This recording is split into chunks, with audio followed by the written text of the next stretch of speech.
All right, YouTube, how you doing? Welcome back to the channel. We got game number 7 of the NBA Finals to talk about in today's video. Yes, we are traveling. We're still on the road, but the grind do not stop. We got 3 plays coming your way for game number 7, and I know I talked about in the last video that this could be the last NBA video of the year and whatnot. Luckily, it was not. But this one definitely is going to be because someone is going to be crowned the NBA champion by the end of this game. I know who I'm rooting for. We do have some plays that, I know who I'll be monetarily rooting for, I guess. But what a good NBA season. Units wise, right around the 15 mark for us, which is obviously good. Anything in the green is great, depending what happens, I guess, in this game as well. But we're conservative. We're not going to go any crazy, but yes, this will be the last NBA video, picks video of the season, which is sad, but also like another one in the books. Like, this is so great. I'm so appreciative of what we built this year, last year, the year before that. Just constantly seeing the growth is really great. So I wanted to start off by saying thank you guys. Yes, it's kind of bittersweet that it's the last video, but a bunch of milestones that happened this season, right? So really, really do appreciate it. You guys are humans on the other side listening and watching. So thank you guys so much. Obviously, we're going to keep grinding out MLB. Football's right around the corner. It's not the last you'll see of me, but the last NBA video. But what do you say we go ahead and dive into today's game? Actually, we got to recap game number 6, right? We had a pretty good one. The over did not come through, but Aaron Neesmith over 1.5 assists for plus 200. We only tossed a quarter unit on it, but still, that one cashed. Then Miles Turner, it says Miles turned on the text there. Little typo, but under 19.5 points plus rebounds. Was that like the call of the century? That dude was just running around doing nothing out there. I think he finished in the single digits, something like that. So yeah, love that look. We got 3 other plays in today's video. Guys, hit that like button, hit that subscribe button. First off, we're just going to do a little same game parlay. This is how I kind of see the game going. I do think the Thunder win this game. I'm rooting, like I said at the beginning of it. I know who I'm rooting for, but then monetarily rooting for are 2 separate things. I'd love to see this Pacers team shock the world, right? Absolutely would love it. I think that'd be spectacular for the NBA. I also don't think it's the Thunder's last chance at a title, right? The Pacers, who knows if they're going to have another chance because this team just seems like destined and could easily come back not the same next year. But either way, I do think the Thunder are the better team. They're at home. Every time they get smoked, it seems like they come back and smoke the people that smoked them, right? How many times can you say smoke in 30 seconds? So I like the Thunder here the Thunder minus 4.5 points to win by 5. Normal line is at 7.5 right now. Just taking that 1 3-point shot that matters. 8 versus 5, kind of key, I would say, in the NBA. But I'm also going to go with the alternate total. So right now, this total, I believe, is at 215. I've bumped it all the way down to 199. Go get you 200 points. And this is the same game parlay over on DK. I think it's minus 115 on other places as well. I know Caesars with the exact same legs had the exact same odds. So this is what I'm looking at here. Thunder minus 4.5 and the over 199. The reason I like the over and kind of massaging that line on the Thunder side of things is because this Pacers team doesn't go down without a fight. Like, I think we can expect that now. Instead of like thinking it's going to happen. No, it's like a given that this team will fight. And how are the Pacers going to fight? They're going to run. They're not going to play this hard mouth defense. You can even say last game, okay, they look good defensively. You could also argue the Thunder just looked bad offensively, right? But either way, I do think that the Pacers will say, hey, it's in our name. Let's push the pace at the very least here and try and get some easy buckets. The Thunder should be like, okay, we'll do that and we'll run with you. So I like that over. Don't mind the over in general at that 215 number, but I do kind of like bumping it down here because what if one team doesn't play all that well, like we saw last game, the Thunder not showing up. But then the Thunder minus 4.5 again. That 5 number, I think they can win by a couple possessions. But that's kind of why I threw the total in there because I do think that that's the portion that the Pacers may kind of own here, if that makes sense. Let's move on to play number 2 here.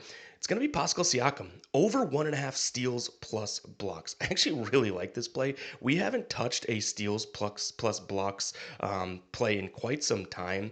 I think the last one we did was Jimmy Butler, so that tells you how long ago it was, right? But in terms of what we're getting here, it's a guy that's done this in plenty of games. Last 10, this is dating back to the Knicks series, averaging 2.7 steals plus blocks per game in this series alone, right? So far in this series, we've seen 1-1. Okay, not all that great. But then in the middle of this series, I believe it was actually, no, he's only missed it twice. The bookend. So game 1 and game 6, he missed it. Game 2, he had 2 blocks. Game 3, he had 2 steals, 1 block. Game number 4, he had 1 block and 5 steals. And then game number, what are we on? The next game number 2, no, not game number 2, game number 5, let's count, Ev. 2 blocks, 3 steals. And then game number 6, he only had the one block. So he's clearly out there. He's going to have plenty of minutes. And I do think Siakam, another guy with kind of the back against the wall, will poke his nose in there, try and get a steal. I almost looked at him over 0.5 blocks too. You get better odds, but I kind of like the idea of him also being able to get like 2 steals in this case. I think that he's going to be one of those guys that's in the mix, especially defensively, with their back against the wall. And he's just been trending in that direction, obviously. On the season, you look at this, it's like, okay, well, 48% of games he's hit the over, right? That's not all that great. You filter it to road games, which are on the road here, 58. 28 of 48 games, 58%. He had at least 2 steals plus blocks. He goes from averaging, I think it's just over 1.5 to almost 2 steals plus blocks when he is on the road. He's averaging 2.4 against the Thunder dating back to last season when on the road against them. So yeah, kind of like the spot here for it. Yes, it's kind of a weird one. We get the last NBA game of the year, and it's like, oh, you're throwing out a steals plus blocks at us. Is it sexy? No. But when it hits, will it be? Yeah, that's like having a few beers and you're like, oh, she's starting to look a little bit better type of thing. This one cashes, all of a sudden you're starting to like that play. It looks a little bit sexier. So hopefully this is a spot that we get Siakam in a good spot. And at least, I could see him getting 2 steals, but one of each would put this one to bed. Last but not least, and this is just kind of a spot in which I think that the kid's going to step up. Chance to win a championship, young player coming off of like consecutively sort of down games, none worse than last. I like Chet Holmgren to get 15 points for us. There's going to be a lot of attention on obviously Shea and a lot of attention on J-Dub. The Pacers know that. They probably have their names circled in the locker room, on the whiteboard, chalkboard, whatever it is. This is a do or die type game.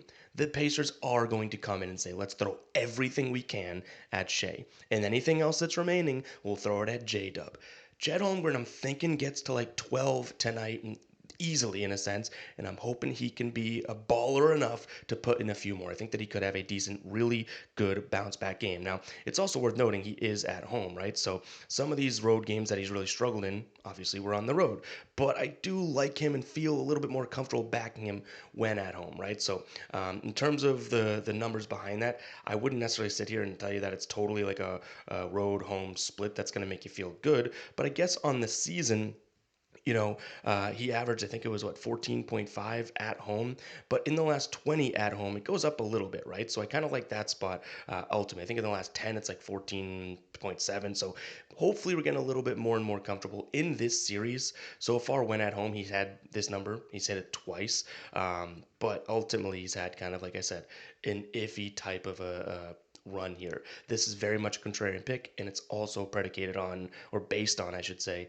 the idea that the Pacers are going to kind of throw a lot at Shea and Jalen. So I like Holmgren. Go get us 15. Get to the line a few times. I'm thinking we have a floor of like 11 or 12, and now we need him to be one of the best players in the league, which he shows glimpses at times, right? Former top pick type of thing.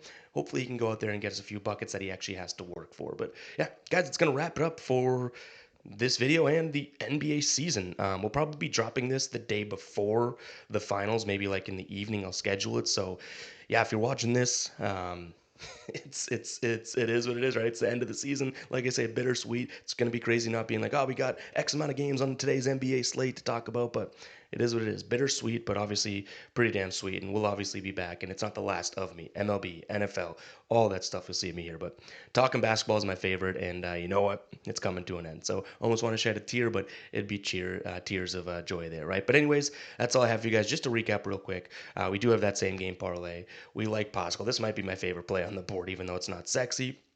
And then we have the Chet Holmgren over 14.5 points. Guys, if you haven't checked out Novig, I meant to plug this. I've been loving this app and this interface. If you haven't checked it out, go do it. Link down in the description as well as the pinned comment. Way better prices, way better odds because it's people setting their own line. So it's a sportsbook exchange. Go check it out. It operates just like a normal sportsbook, but again, you're getting way better deals. So check it out, guys. Link down in the description. Catch you guys in the next one, right? Peace out.